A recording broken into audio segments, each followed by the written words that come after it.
I'm Angela Broyles here today with Historical Truth 101 with Butch Walker and Lamar Marshall in Indian Tomb Hollow of Bankhead National Forest in the Warrior Mountains of North Alabama. Butch, would you like to introduce yourself and tell us a little bit about your work here in the preservation of Indian Tomb Hollow? My name is Ricky Butch Walker, and I was raised in this area all my life. On top of the hill to the west of us is Old Beulah Church, where the grave of my great-great-great-grandmother is.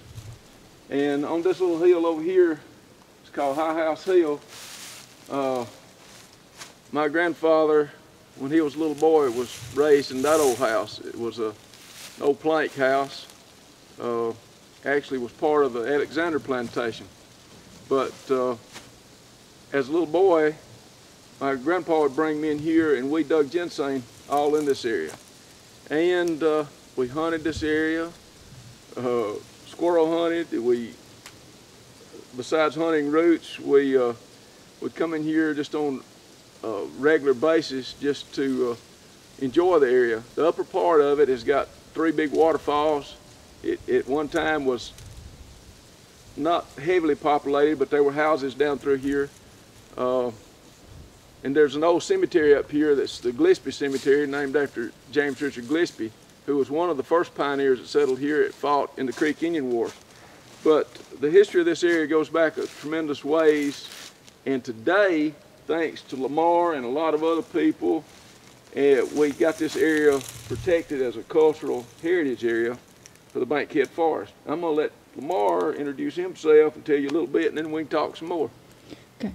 Well, I'm Lamar Marshall, and I was raised close to Birmingham, Alabama, and I moved to the mountains as soon as I got married and could get out of the city.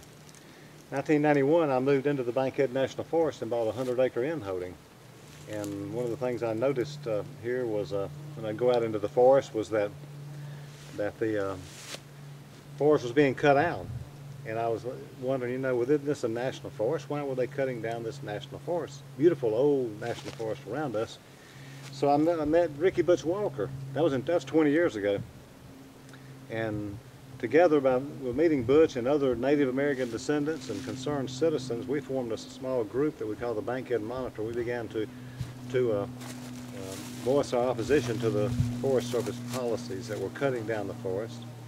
And we found out real quick that local people care a lot about where their grandmas and grandpas are buried. They care about the culture of the land. That's their ancestral landscape. And Butch was a master historian. He knew the history of the area, the Indian history. He's Native American descendant. And so he educated me in this forest.